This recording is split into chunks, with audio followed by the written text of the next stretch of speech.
कि मैं गेंदवा वही लूंगा जो मैया ने बनाया, मैं गेंदवा वही लूंगा।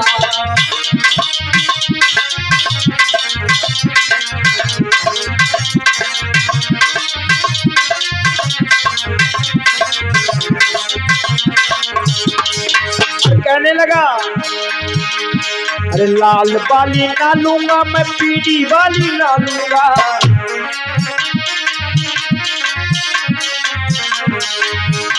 अरे लाल वाली ना लूंगा मैं, पीली वाली ना लूंगा। मैं गेंदवा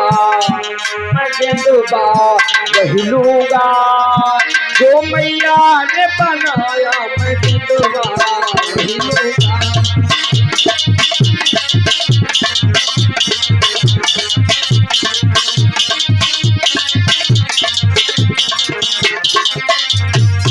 आज सुग्वाला ने कहा कन्हैया मुझे तो मेरी वही गेंद चाहिए, मैं दूसरी गेंद नहीं लूंगा।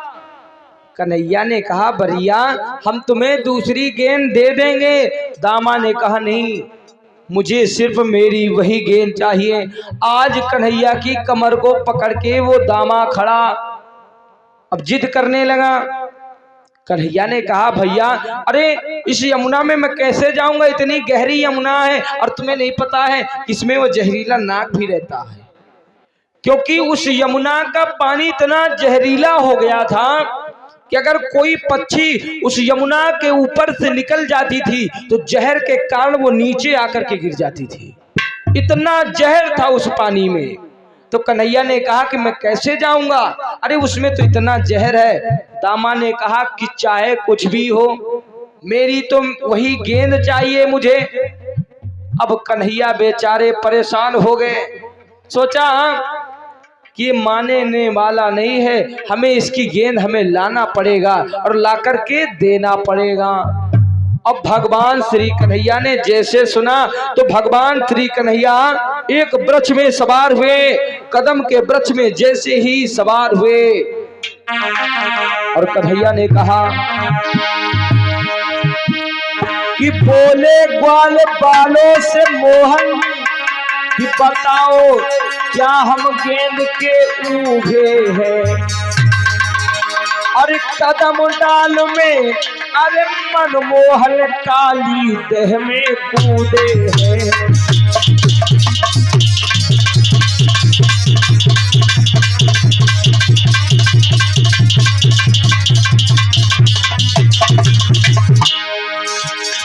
बोले ग्वाल बालों से मोहन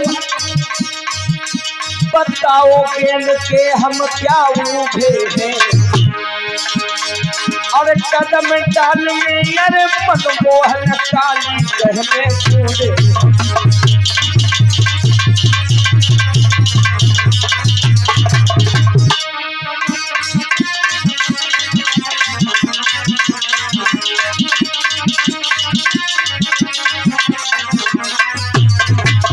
आज भगवान श्री कन्हैया कदम की वृक्ष में खड़े हुए और खड़े होकर के ऐसी छलांग लगाई कि सीधा यमुना जी में प्रवेश कर गए।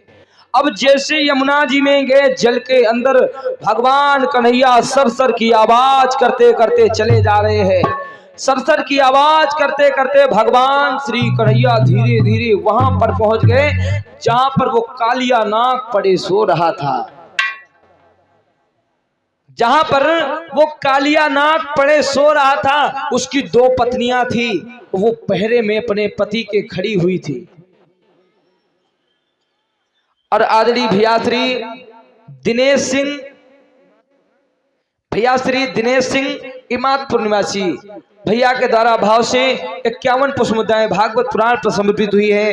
भगवान कन्हैया हमेशा अपनी कृपा को बनाए रखे, प्रभु से कामना ही विनती है, बोले सच्चे दरबार की। आज भगवान कन्हैया उस जल में धीरे धीरे सरसर की आवाज करते करते चले जा रहे हैं। अब सरसर की आवाज करते करते जब भगवान श्री कन्हैया कहां पर पहुंचे, जहां पर कालिया नाग सो रहा था।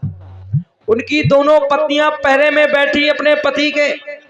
जैसे पत्नियों ने देखा कितना नन्हा सा बालक ही अचानक यहाँ कैसे आ गया, कहने लगी बेटा तुम कौन हो और यहाँ कैसे आ गए हो? कन्हैया ने कहा कि मैं यहाँ तुम्हारे पति से मिलने के लिए आया हूँ। नागपतियों ने कहा देखो इतना छोटा है, इतनी बड़ी बड़ी बातें कर रहा है। अरे तुम्हें पता नहीं मेरे पति अगर जग गए तो तुम्हें खा जाएंगे वो। नागपतियों ने जैसे इस प्रकार से कहा, कन्हैया ने कहा फिर जगा दो, जल्दी जगा दो, मुझे खा जाए तुरंत। अब जैसे इस प्रकार से कन्हैया ने तोतली भाषा में कहा तो नागपत्नियां चौंक गईं। सोचा इतना छोटा सा बालक है और इस प्रकार की बातें कर रहा है। अब नागपतियां कहने लगी बेटा तुम कौन हो, किस लिए आए हो, ये तो बता दो। कन्हैया ने फिर यही बात कही, कहा मैं तुम्हारे पति से मिलने के लिए आया हूँ। अब नागपत्नियां चौंक गईं कि ये ऐसी बड़ी, इतना छोटा है लेकिन बड़ी बड़ी बातें कर रहा है। तो नागपत्नियां कहने लगी कन्हैया से और बोली और कहा अरे काहे को काली दह में कूदे हो सांवरिया, काहे को काली दह में कूदे हो सांवरिया, यहाँ ठहरी ठहरू गए, यहाँ पे ठहरू गए, यहाँ पे ठहरू। कभी कन्हैया बोले नागनाथन को, नाथन को।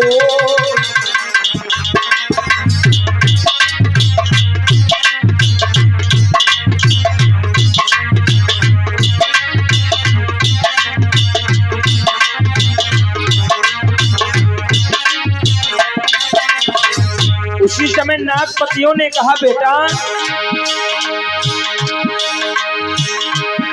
अरे कौन मात तेरी कौन पिता है, क्या है तुम्हारो नाम हो।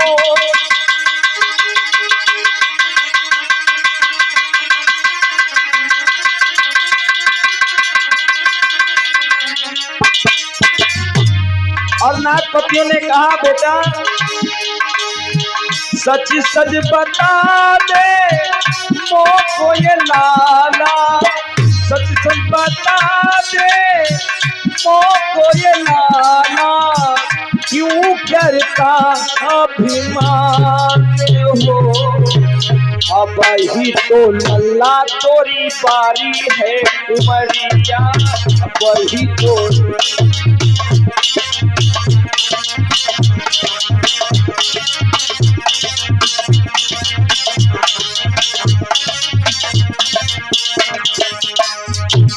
जैसे इस प्रकार से नागपतियों ने पूछा तो कन्हैया ने कहा सुन लो, मेरा परिचय पूछ रही हो ना तो सुन लो फिर। अरे माती यशोदा पिता नंद जी, गोकुल नगरी धाम हो। माती यशोदा पिता नंद जी, गोकुल नगरी धाम हो। गोपी ग्वालों का मैं हूँ ग्वाला, उमर कन्हैया नाम हो। और अगर तुम्हें अपने पति पर घमंड है तो सुन लो, जगा दे अपने नाग को मनिया, जगा दे अपने नाग को मनिया, अब ही करते खई श्रृंगाम हो।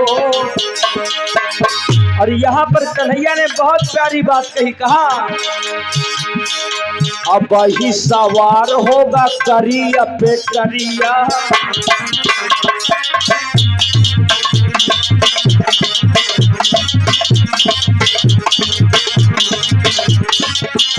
क्योंकि कन्हैया भी करिया, भगवान कन्हैया भी काले कलूटे और कालिया नाग भी करिया। तो कन्हैया ने कह दिया अब ही सवार होगा करिया पे करिया।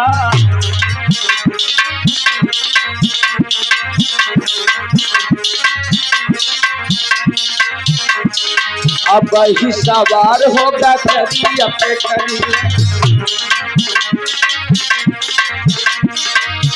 यहाँ देर नहीं गए यहाँ पे ठहर मागना तन को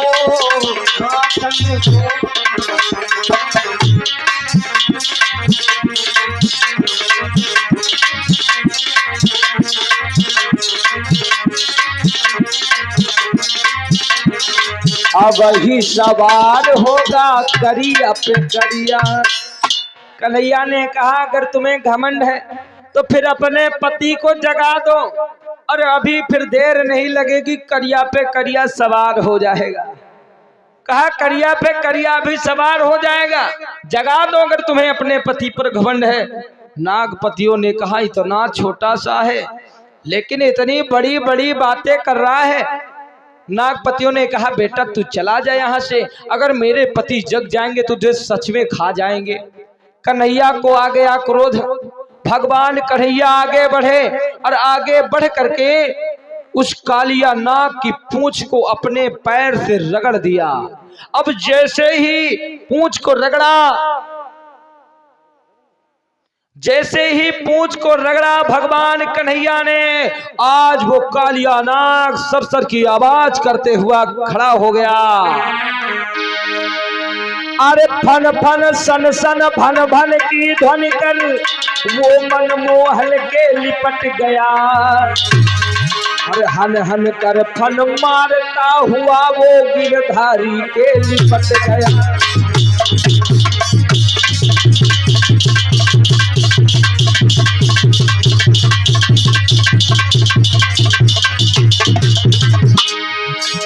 कैसे वो सब आवाज कर रहा है, फन फन सन सन भन भन की ध्वनि कर वो मनमोहन के लिपट गया। हन हन कर फन मारता हुआ वो मनमोहन के लिपट गया। हन हन कर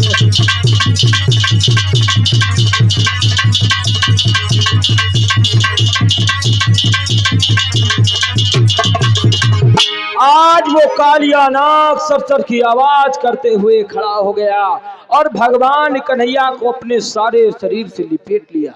और जैसे कन्हैया को लपेटा है और लपेट करके अपने ताकत को लगाना प्रारंभ कर दिया। और जैसे ही ताकत को लगाना प्रारंभ किया उस कालिया नाग ने, तो भगवान कन्हैया ने क्या किया, अपने शरीर को बढ़ाना प्रारंभ कर दिया। जैसे वो सर्प लिपटने लगा कन्हैया को, तो भगवान कन्हैया ने अपने शरीर को बढ़ाना प्रारंभ किया। और जैसे शरीर को बढ़ाना प्रारंभ किया तो उस नाग की हड्डियां टूटने लगी। और जैसे हड्डियां टूटने लगी तो उसका शरीर ढीला हो गया कालिया नाग का। भगवान कन्हैया निकल करके उसके फन पर चढ़ गए और चढ़ करके अपनी बांसुरी को निकाला और बजाने लगे और बजा करके सुंदर नृत्य करने लगे उसी कालिया नाग के ऊपर। अरे थिरक थिरक धेई धेई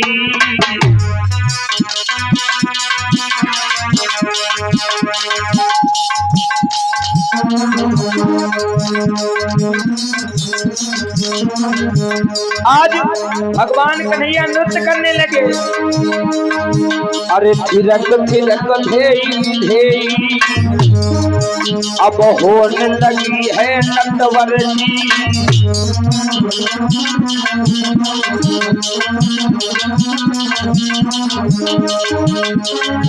अरे मधुर बोलन में बाज गई, ए मधुर बोलन में बाज गई मुरली देखो मुरलीधर जी।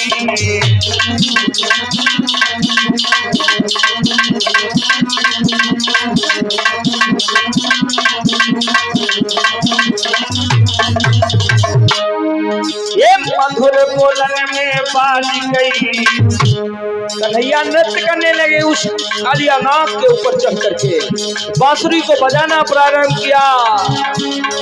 ये मधुर बोलन में बाज गई, हाँ मधुर बोलन में बाज गई मुरली देखो मुरलीधर जी।